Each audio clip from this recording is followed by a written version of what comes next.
Good morning students. Agrasen schools की online classes में आपका स्वागत है। अपन प्रीवियस क्लास में नील्स बोर के मॉडल पढ़ रहे थे। नील्स बोर की अवधारणाओं के द्वारा हमने ऊर्जा निकाली थी, त्रिज्या निकाली थी, बेग निकाले थे। ऊर्जा, त्रिज्या, बेग से रिलेटेड क्वेश्चंस किए थे। हमने क्वांटीकरण के पद पढ़े थे, 5 पद पढ़े थे, जिनमें से आपकी ground state, excited state, excited potential, ionization potential, ये सभी पढ़े थे।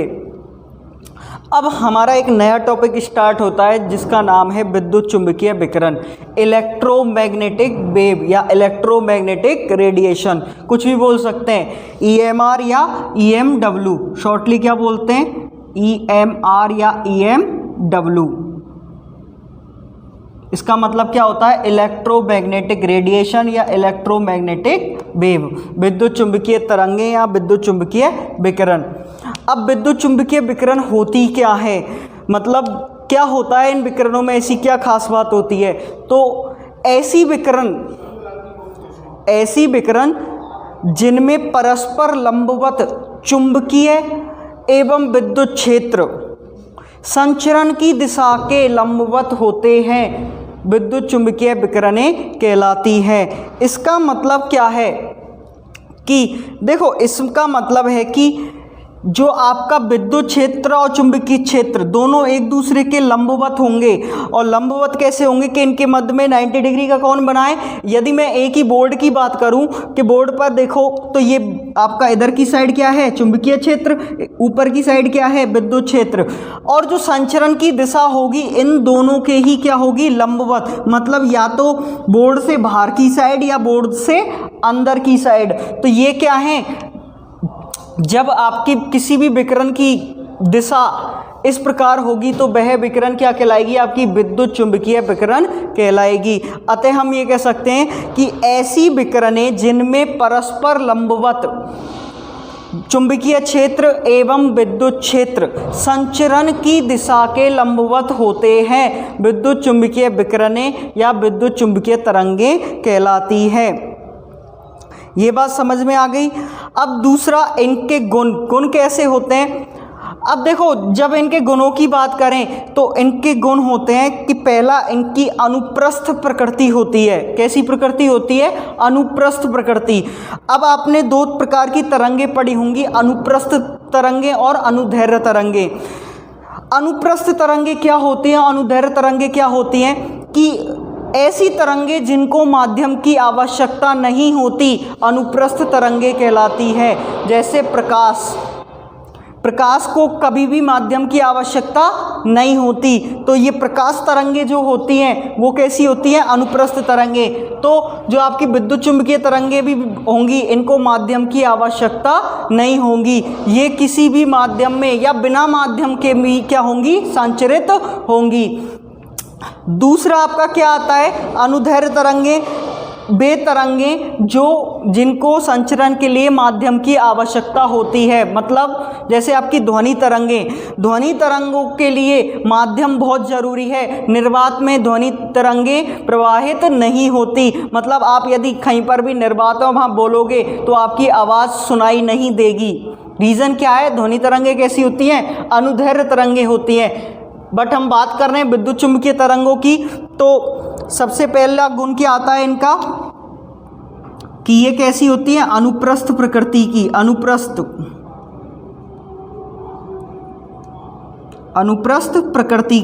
अनुप्रस्थ प्रकृति का मतलब क्या होता है कि इनको संचरण के लिए किसी भी माध्यम की आवश्यकता नहीं होती। तो हम ये लिख सकते हैं, माध्यम की आवश्यकता नहीं होती।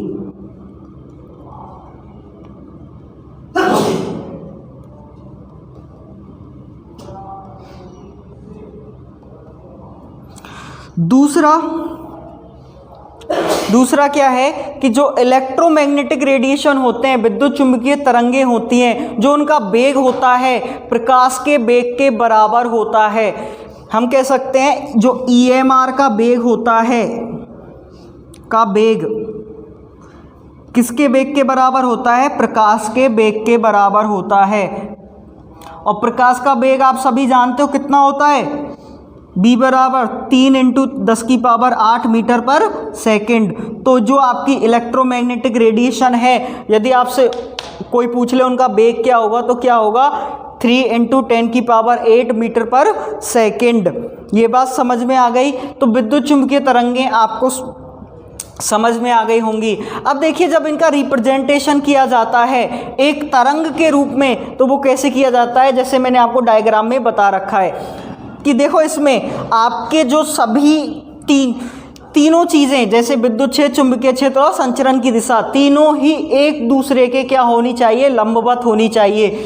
अब देखो मैंने आपको यहाँ पर एक डायग्राम दिखा रखा है, उसमें जो ब्लैक वाली लाइन है, ब्लैक वाली लाइन यूँ जा रही है जो विद्युत क्षेत्र को दर्शा रही है, इसके जस्ट लंबवत क्या है, संचरण की दिशा। मतलब विद्युत क्षेत्र आपका इस साइड है, ऊपर की साइड, संचरण की दिशा किस साइड है, इस साइड।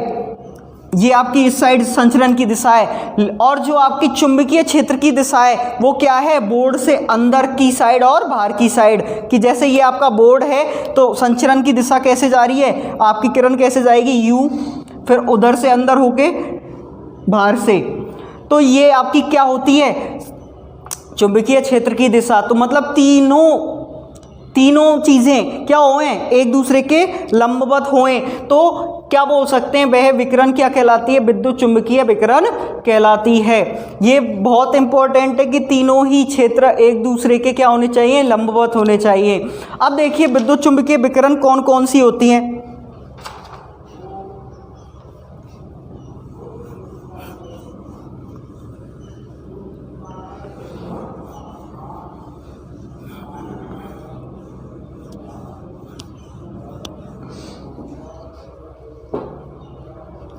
तो हम विद्युत चुंबकीय विकिरणों को पढ़ेंगे तो कैसे पढ़ेंगे, CGX, कैसे, CGX, UV, IM और R। इस प्रकार विद्युत चुंबकीय विकिरणों को पढ़ेंगे, CGX, UV, IM, R। C का मतलब होता है यहाँ पर कॉस्मिक रे। सी का मतलब किससे होता है, कॉस्मिक रे, कॉस्मिक विकिरण से। जी का मतलब गामा। जी का मतलब क्या होता है, गामा रे, गामा विकिरण, जिसे आप किससे प्रदर्शित करते हो, इस प्रकार के गामा साइन से। नेक्स्ट आपकी कौन सी होती है, एक्स रे। नेक्स्ट कौन सी होती है आपकी, एक्स रे। यू का मतलब होता है अल्ट्रा वायलेट, पराबैंगनी, अल्ट्रा वायलेट रे, जिन्हें क्या बोलते हैं, पराबैंगनी किरणें।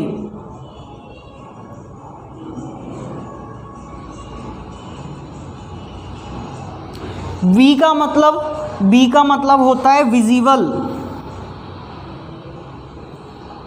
विजिबल रे, दृश्य प्रकाश या दृश्य किरणें।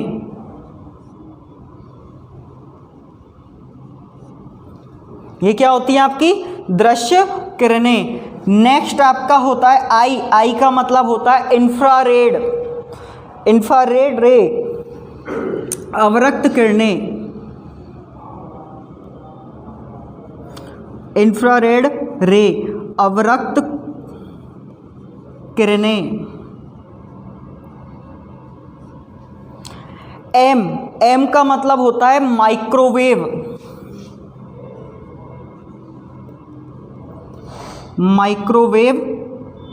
रे। जो आप घर में माइक्रोवेव यूज करते हो उनमें कौन सी किरणें होती हैं, माइक्रोवेव रे। नेक्स्ट आर मतलब रेडियो वेव। आर का मतलब क्या होता है, रेडियो वेव, जो आपके रेडियो तरंगे होती है। अब देखिए आपको ये इसी प्रकार क्या करनी है, याद करनी है कि कौन कौन सी रे पाई जाती हैं, CGX, UV, IMR, CGX, UV, IMR।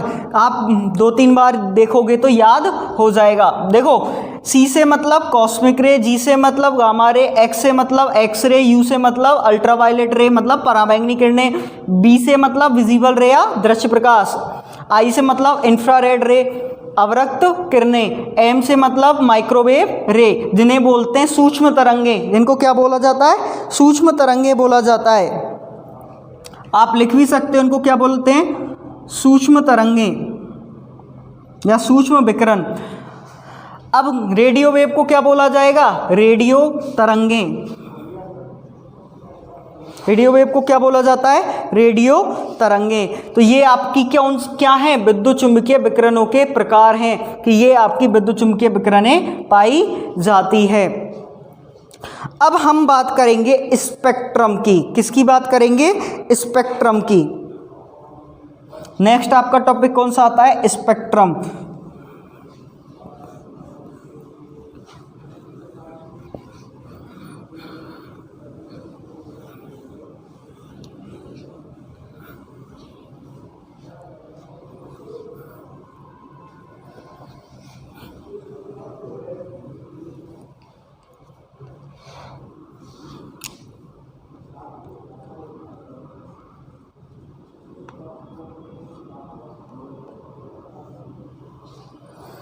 Spectrum, सबसे पहली बात, स्पेक्ट्रम जब वर्ड आया है तो पहले हमको पता होना चाहिए कि स्पेक्ट्रम होता क्या है, स्पेक्ट्रम किसे कहते हैं।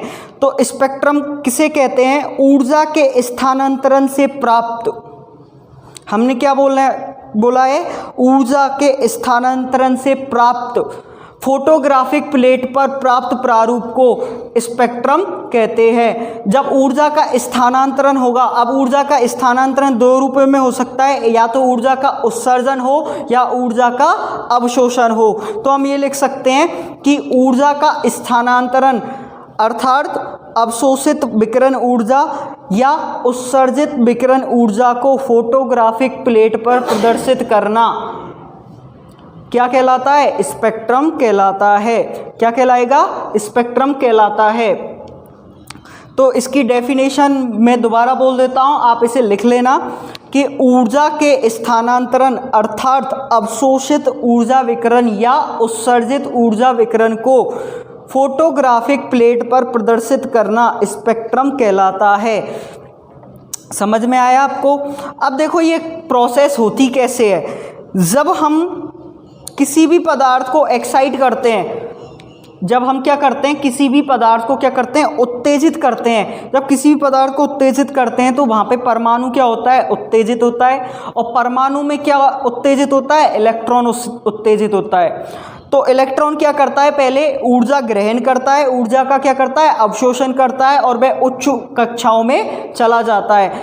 जब आपको पता है कि जो इलेक्ट्रॉन होता है वो ग्राउंड स्टेट में ही क्या होता है, स्थायी होता है, तो वो क्या चाहेगा कि निम्न ऊर्जा स्तर में आ जाए। तो वो क्या करता है, वहाँ से निम्न ऊर्जा स्तर में आने के लिए ऊर्जा का उत्सर्जन करता है। और जो ऊर्जा उत्सर्जित होती है उसे स्पेक्ट्रोस्कोपी उपकरण द्वारा क्या कर लिया जाता है, नोट कर लिया जाता है। और जो हमको स्पेक्ट्रोस्कोपी उपकरण होता है वो क्या देता है, एक प्रारूप देता है, फोटोग्राफिक प्लेट पर क्या देता है, प्रारूप देता है। और उस प्रारूप को क्या बोला जाता है, स्पेक्ट्रम बोला जाता है।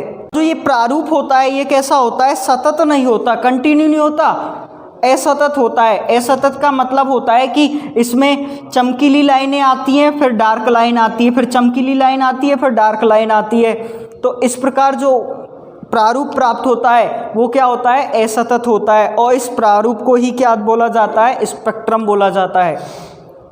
क्या बोला जाता है, स्पेक्ट्रम बोला जाता है। तो हम क्या लिख सकते हैं स्पेक्ट्रम के बारे में कि जब किसी परमाणु को क्या किया जाता है, किसी परमाणु को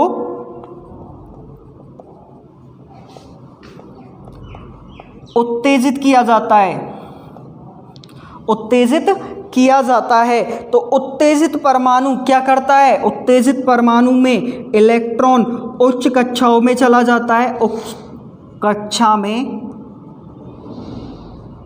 चला जाता है।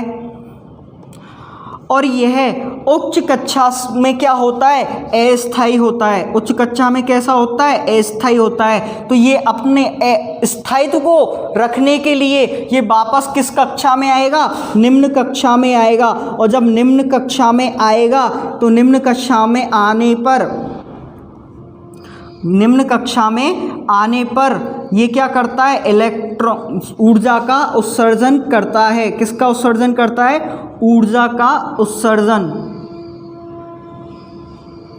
ऊर्जा का उत्सर्जन करता है। और ये जो ऊर्जा निकलती है ये किसके द्वारा नोट की जाती है, स्पेक्ट्रोस्कोपी के सहायता से। ये ऊर्जा का उत्सर्जन जो होता है वो किसके द्वारा नोट किया जाता है, स्पेक्ट्रोस्कोपी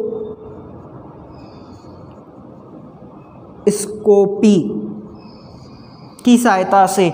अब स्पेक्ट्रोस्कोपी क्या होता है, एक उपकरण होता है जो क्या करता है, ऊर्जा के उत्सर्जन व ऊर्जा के अवशोषण को क्या करता है, नोट करता है। तो यहाँ पर ऊर्जा निकलेगी तो ये ऊर्जा के उत्सर्जन को नोट कर लेगा और नोट करके फोटोग्राफिक प्लेट पर क्या करेगा, फोटोग्राफिक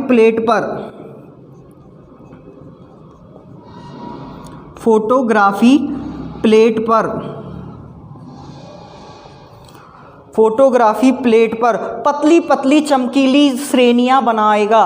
क्या करेगा, पतली पतली चमकीली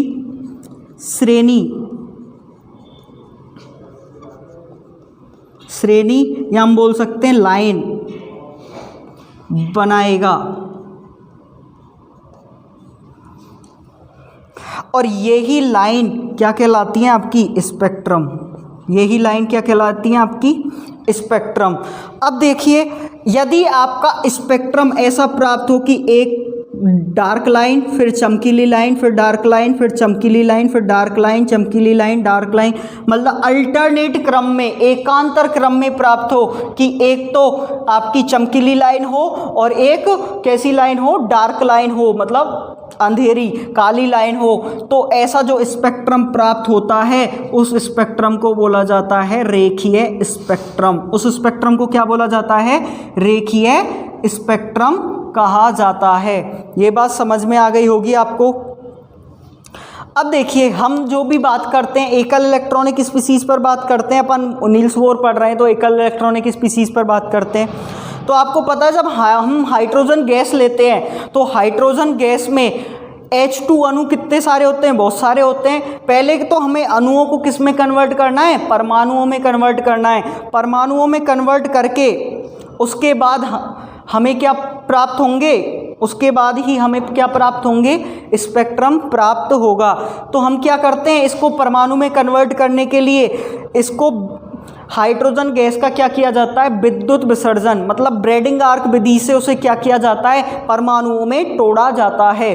जब परमाणुओं में तोड़ा जाता है, उसे वियोजित किया जाता है, तो जो ये परमाणु होते हैं, मैंने बताया कि उत्तेजित होकर इनके इलेक्ट्रॉन उच्च कक्षा में चले जाते हैं। उच्च कक्षा में जाने से ये क्या हो जाते हैं, अस्थायी। जब आप भी, यदि आपको कोई ऐसी चीज़ मिल जाए जिससे आप अस्थायी हो जाओ, तो आप क्या चाहोगे कि मेरे को स्थायित्व प्राप्त हो। स्थायित्व प्राप्त करने के लिए वापस अपनी क्या करते हैं, निम्न कक्षा में या मूल अवस्था में आने की कोशिश करते हैं। और मूल अवस्था में आने पर ये क्या करते हैं, ऊर्जा का उत्सर्जन। और जब ये ऊर्जा का उत्सर्जन करते हैं तो वह ऊर्जा का उत्सर्जन स्पेक्ट्रोस्कोपी द्वारा क्या कर लिया जाता है, नोट कर लिया जाता है। और वह स्पेक्ट्रोस्कोपी फोटोग्राफी प्लेट पर क्या करती है, पतली पतली चमकीली श्रेणियां या लाइन बना देती है। और यह लाइन क्या कहलाएगी, आपकी स्पेक्ट्रम। और जो हाइड्रोजन के क्रम में होता है, कैसी लाइनें मिलती है हमको, एक चमकीली एक डार्क, एक चमकीली एक डार्क। जो हाइड्रोजन का स्पेक्ट्रम होता है वो कैसा स्पेक्ट्रम होता है, रेखीय स्पेक्ट्रम होता है। ये बात आपको समझ में आ गई होगी। अब देखिए, अब हम पढ़ेंगे कि कौन कौन सी श्रेणियां पाई जाती है। स्पेक्ट्रम जब हम ज्ञात कर रहे हैं तो कौन कौन सी श्रेणियां मिलेंगी हमको, वह देखते हैं।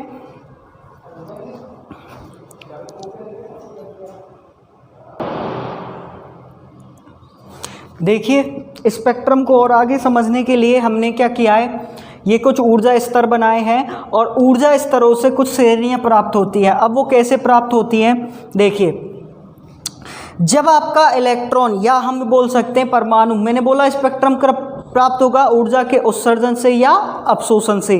तो हम उत्सर्जन की बात कर रहे थे कि मैंने बोला कि ऊर्जा का उत्सर्जन होता है, ऊर्जा निकलती है, वो स्पेक्ट्रोस्कोपी द्वारा ज्ञात कर ली जाती है और हमें क्या मिलती हैं? लाइनें मिलती हैं। अब लाइनों के नाम होते हैं अलग अलग कि वो किस ऊर्जा स्तर से किस ऊर्जा स्तर में आती हैं। इसके कारण जो श्रेणियां बनती हैं उनके नाम होते हैं, और उनके नाम क्या होते हैं? लाइमन, बामर, पाश्चन, ब्रैकेट, फुंड और हम्फ्री।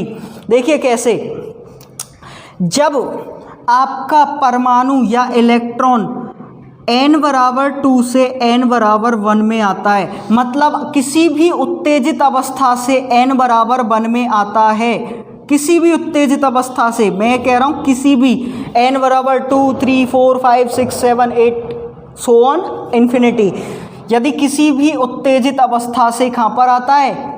ये आता है n बराबर 1 में। तो यहाँ पर जो आपकी श्रेणी बनेगी वो कौन सी श्रेणी बनेगी? ये लाइमन श्रेणी बनेगी। कौन सी श्रेणी बनेगी? लाइमन श्रेणी। कौन सी? लाइमन श्रेणी। मतलब इसका मतलब क्या है कि जब आपका जो इलेक्ट्रॉन है वो दूसरी कक्षा से प्रथम कक्षा में आता है और दूसरा इलेक्ट्रॉन तृतीय कक्षा से प्रथम कक्षा में आता है, तो वो दोनों ही संक्रमणों की जो ऊर्जा होगी, जो आपको संकेत प्राप्त होंगे, फोटोग्राफिक प्लेट पर प्रारूप प्राप्त होंगे, वो दोनों ही किस श्रेणी के अंतर्गत आएंगे? लाइमन श्रेणी के अंतर्गत आएंगे। इसका मतलब क्या है? लाइमन श्रेणी में जो इलेक्ट्रॉन होगा उत्तेजित अवस्था से प्रथम ऊर्जा स्तर में आएगा। कहाँ से? उत्तेजित अवस्था से प्रथम ऊर्जा स्तर में। सेम, यदि आपका इलेक्ट्रॉन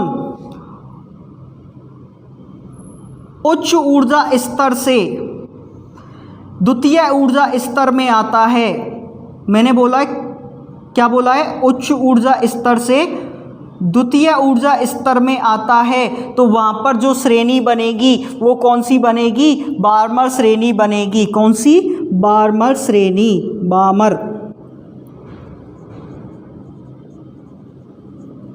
कौन सी श्रेणी बनेगी? बार्मर श्रेणी बनेगी। यदि आपका इलेक्ट्रॉन उच्च ऊर्जा स्तर से तृतीय ऊर्जा स्तर में आता है, तो बनने वाली श्रेणी कौन सी होगी आपकी? पाश्चन। कौन सी होगी? पाश्चन। पाश्चन श्रेणी। अब देखिए, यदि आपका इलेक्ट्रॉन उच्च ऊर्जा स्तर से चतुर्थ ऊर्जा स्तर n बराबर 4 में आता है, तो वहाँ पर कौन सी श्रेणी बनेगी आपकी? यहाँ पर बनेगी आपकी ब्रैकेट। कौन सी श्रेणी बनेगी? ब्रैकेट श्रेणी। यदि आपका इलेक्ट्रॉन उच्च ऊर्जा स्तर से फिफ्थ ऊर्जा स्तर में आता है, तो यहाँ पर जो श्रेणी बनेगी वो कौन सी बनेगी? फुंड। कौन सी? फुंड श्रेणी। और यदि आपका इलेक्ट्रॉन उच्च ऊर्जा स्तर से छठवें ऊर्जा स्तर में आता है, तो वहाँ पर जो श्रेणी, जो लाइन प्राप्त होती है वो कौन सी श्रेणी में मिलती है? हम्फ्री में मिलती है। किसमें? हम्फ्री। तो ये बात ध्यान रखना। यहाँ पर देखो, अब यहाँ पर हमने एक टेबल बना ली इस स्पेक्ट्रम को समझने के लिए कि सीरियल नंबर, श्रेणी, कौन सी श्रेणी है? N1। N1 यहाँ पर क्या है कि किस ऊर्जा स्तर में इलेक्ट्रॉन आ रहा है। क्या बोला है मैंने? N1 क्या है कि किस ऊर्जा स्तर में इलेक्ट्रॉन आ रहा है, और N2 क्या है कि किस ऊर्जा स्तर से इलेक्ट्रॉन आ रहा है। वो क्या होगा? N2। रीजन मतलब इसमें कौन सी इलेक्ट्रोमैग्नेटिक रेडिएशन काम आती है। डिस्कवरी का मतलब है कि इनकी खोज किसने की थी। अब देखिए यहाँ पर जो लाइमन श्रेणी है, लाइमन श्रेणी में मैंने बोला था कि जो आपका इलेक्ट्रॉन है कहाँ पर आता है? n बराबर 1 में। तो मैंने n1 बराबर क्या लिख दिया? 1। मतलब कि आपका जो इलेक्ट्रॉन है आपका फर्स्ट ऊर्जा स्तर में आता है। और कहाँ से आता है? सेकंड से आ सकता है, थर्ड से आ सकता है, और सो ऑन, अनंत से भी आ सकता है। और ये किस रीजन के अंतर्गत आते हैं? यूवी रीजन के अंतर्गत, मतलब पराबैंगनी क्षेत्र के अंतर्गत। ये जो आपके सिग्नल प्राप्त होते हैं किसके अंतर्गत मिलते हैं? पराबैंगनी क्षेत्र के अंतर्गत। और इन श्रेणी की खोज किसने की थी? लाइमन ने ही की थी। नेक्स्ट आपकी जो श्रेणी होती है वो कौन सी होती है? बामर श्रेणी। कौन सी श्रेणी होती है? बामर श्रेणी। इसमें क्या होता है? जो इलेक्ट्रॉन आता है वो कहाँ पर आता है? n बराबर 2 में। और कहाँ से आता है? और n बराबर 2 से उच्च ऊर्जा स्तरों में कहीं से भी आ सकता है। तो n बराबर 2 में इलेक्ट्रॉन आता है, कहाँ से आता है? 3 से, 4 से, 5 से और सो ऑन अनंत से। ये किस क्षेत्र में मिलते हैं? विजिबल क्षेत्र, मतलब दृश्य प्रकाश के क्षेत्र में। और इसकी खोज किसने की थी? वही बार्मर ने। सेम पाश्चन, किस ऊर्जा स्तर में इलेक्ट्रॉन आता है? तृतीय ऊर्जा स्तर में या थर्ड एनर्जी लेवल में। जब थर्ड एनर्जी लेवल में आता है और कहाँ से आएगा? इससे उच्च ऊर्जा स्तरों से। तो थर्ड से उच्च कौन से होते हैं? 4, 5, 6 सो ऑन। तो यहाँ पर भी मैंने क्या लिखा है? n1 बराबर थर्ड ऊर्जा स्तर, n2 बराबर कहाँ से आ रहा है? 4, 5, 6। और इसका जो रीजन होता है वो कौन सा होता है? IR, मतलब इंफ्रारेड, मतलब अवरक्त किरणें। इसकी खोज पाश्चन ने। नेक्स्ट ब्रैकेट में क्या बोला था मैंने? कि जो आपका इलेक्ट्रॉन आता है वो उच्च ऊर्जा स्तर से कौन से ऊर्जा स्तर में आता है? चतुर्थ ऊर्जा स्तर में आता है। और चतुर्थ ऊर्जा स्तर में आता है और कहाँ से आएगा? उच्च ऊर्जा स्तर। तो चतुर्थ से उच्च कौन से होंगे? 5th, 6th, 7th, 8th, 9th, जो भी सो ऑन अनंत तक। इंफ्रारेड IR के अंतर्गत आता है ये। और किसने खोज की थी? ब्रैकेट ने। नेक्स्ट आपका फुंड में क्या होता है? फुंड श्रेणी में जो आपका इलेक्ट्रॉन होता है वो उच्च ऊर्जा स्तर से 5th ऊर्जा स्तर में आता है, पंचम ऊर्जा स्तर में आता है। अब जब पंचम ऊर्जा स्तर में आता है तो उच्च ऊर्जा स्तर क्या होंगे? पंचम के लिए, 5 के लिए 6, 7, 8, 9, 10, 11, 12, जो भी सो ऑन अनंत तक। और इसकी खोज किसने की? वही फुंड ने की थी। किस रीजन के अंतर्गत आता है? वही अवरक्त किरणों, अवरक्त क्षेत्र के अंतर्गत आता है। नेक्स्ट छठवा आपकी कौन सी श्रेणी है? हम्फ्री में जो आपका इलेक्ट्रॉन होता है उच्च ऊर्जा स्तर से 6वें ऊर्जा स्तर में आता है। और 6वें ऊर्जा स्तर में आएगा तो इसके लिए उच्च ऊर्जा स्तर कौन से होंगे? 7, 8, 9, 10, 11, 12 और सो ऑन अनंत तक। इसकी खोज किसने की थी? हम्फ्री ने ही की थी। अब देखिए इनको याद कैसे करें? ध्यान रखना क्रम से याद करने हैं, बिल्कुल क्रम से, क्रम नहीं टूटना चाहिए इनका।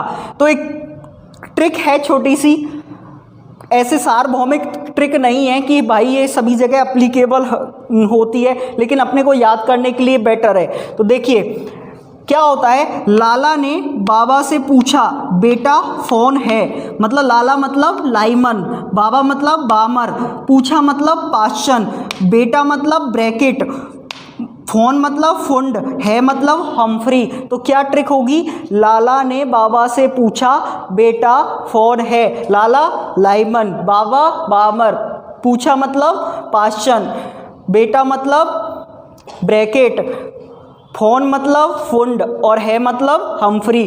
तो ये आपको श्रेणी इस ट्रिक से याद हो जाएंगी। और अब हम बात करते हैं जब हम लाइमन से हम्फ्री की ओर चलते हैं। किसकी ओर? लाइमन श्रेणी से हम्फ्री श्रेणी की ओर चलते हैं तो तरंग दैर्घ्य का मान क्या होता है? बढ़ता है। किसका मान बढ़ता है? तरंग दैर्घ्य का मान इंक्रीज होता है, इंक्रीज। और तरंग दैर्घ्य को क्या बोलते हैं? लैम्बडा। लैम्बडा का मान क्या होता है? इंक्रीज होता है। और ध्यान रखना जो सबसे पहले खोज हुई थी इन सभी श्रेणियों में, तो वो किस श्रेणी की खोज हुई थी? बार्मर श्रेणी की खोज हुई थी। स्टार डाल के लिख लेना। सबसे पहले जो खोज हुई थी वो किसकी हुई थी? सबसे पहले बार्मर श्रेणी की खोज हुई थी। किसकी? बार्मर श्रेणी की। ये बात समझ में आ गई आपको? देखिए आज हमने क्या पढ़ा है? स्पेक्ट्रम पढ़ा है, ये श्रेणियां पढ़ी हैं। आज के लिए सिर्फ इतना ही। हम नेक्स्ट क्लास में देखेंगे स्पेक्ट्रम, जो ये लाइनें खींची हैं कि ऐसी कितनी लाइनें आ सकती हैं, स्पेक्ट्रमी रेखाओं की संख्या। नेक्स्ट हम फिर पढ़ेंगे कि इनकी तरंग दैर्घ्य लैम्बडा कैसे निकालेंगे, उसको फॉर्मूला पढ़ेंगे, क्वेश्चंस करेंगे। और फिर हम देखेंगे बोर मॉडल की कमी। इस प्रकार आपका पूरा बोर मॉडल, आपका विद्युत चुंबकीय तरंगे, स्पेक्ट्रम सभी क्या हो जाएंगे, समाप्त हो जाएंगे। और फिर हम आगे पढ़ेंगे तरंग यांत्रिकी मॉडल, जो भी बहुत इम्पोर्टेंट है। धन्यवाद।